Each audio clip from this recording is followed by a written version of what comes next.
Let's be real. If you've ever woken up to a yard that looks like a garbage truck exploded, you know the feeling. Today, we're not just cleaning up, we're building the ultimate defense plan. This is your practical checklist for turning your home into a fortress against some of the cleverest four-legged intruders out there. First up, we need to change how we think about this problem. This isn't just some dumb animal. I want you to think of that raccoon as a highly skilled nocturnal security inspector. Seriously, every single night, it's out there probing your property, testing for weaknesses with those surprisingly capable little hand-like paws. Your job is to make sure your home passes that inspection with flying colors. So, does any of this look a little too familiar? I mean, the tipped-over trash can is the classic, right?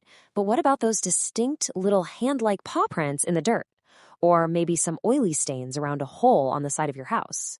And then there's the sound, that unmistakable scratching and chattering coming from the attic when you're trying to sleep. Trust me, these aren't random events. They're calling cards. To outsmart this little inspector, you really have to understand how it thinks and operates. So step 1 in our plan, let's get to know our opponent. Let's break down exactly what we're up against. Okay, meet Procyon lodor, the common raccoon.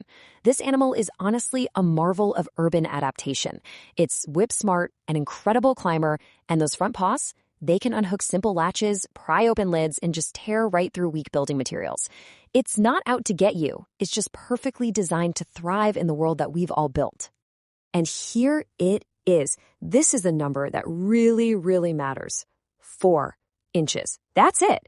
That is all the space a determined adult raccoon needs to squeeze its body into your home. Think about that. Any small gap in your foundation, any loose panel on your roof, suddenly, that's a wide open door. You know, when it comes right down to it, their entire mission, their entire reason for being on your property is driven by 2 basic needs: finding an easy meal and a safe place to live. That's it. And that right there is the key to our whole strategy. Every single tip we're about to cover is designed to deny them one or both of these things. If your property offers neither food nor shelter, they'll just move on. It's that simple. So let's start with the absolute number 1 attractant. We need to shut down the all-night, all-you-can-eat buffet. And that means cutting off every single source of easy food on your property. Just look at this comparison. It says it all, right?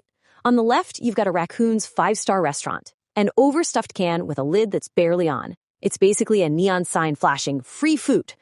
But on the right, that's a fortress. The difference comes down to just a few simple, smart choices. A heavy-duty bin with a locked lid completely changes the game. Here's your 4-step action plan. Super simple. 1, secure that lid. Bungee cords are cheap, easy, and they work wonders. 2, anchor the bin. Tie it to a fence or post so they can't just tip it over. That's their go-to move. 3, clean it out once in a while. Getting rid of those old food smells makes it way less of a target. And finally, number 4, the absolute best defense, store it where they can't get to it, like inside a garage or a shed. But wait, the buffet isn't just about the trash can. You've got to start thinking like a raccoon. Is there pet food sitting out on the porch all night? Fallen apples or nuts in the yard? What about all that tasty grease on the BBQ grill? Every single one of these is a powerful magnet that can draw them to your property in the first place. All right, the kitchen is closed. The buffet is shut down. Now, it is time to harden the structure itself. Let's start from the ground and work our way up. You know those open spaces under our decks and porches? To us, it's just empty space. To a raccoon, it's a perfect move-in-ready den. The key here isn't just to cover the opening. You have to stop them from digging under it. That's why the fix involves digging a little trench and burying that heavy-duty hardware cloth. They'll try to dig, hit that buried mesh, and just give up. Same goes for those flimsy crawl space vents. They need to be covered with steel mesh. Okay, now let's look up because, look, a raccoon under the deck is a problem, for sure. But a raccoon in your attic? That's a full-blown crisis. The roof and the chimney are the superhighways into the very heart of your home. So before they can even get on your roof, how are they getting up there? Well, a lot of the time, they're just using an overhanging tree branch like a bridge. It's amazing what a little landscaping can do. By trimming those branches back a good 6 to 8 feet from your house, you take away that easy path and force them to make a much riskier climb.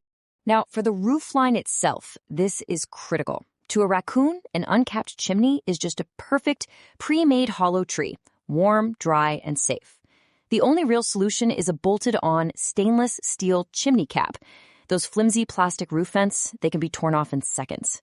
They have to be covered with heavy-duty steel mesh cages. And the soffits, especially if the wood is getting soft from moisture, need to be reinforced. And just so we're all on the same page, what in the world is a soffit? It's that material on the underside of your roof's overhang or the eaves. A lot of times it's made of thin vinyl or aluminum.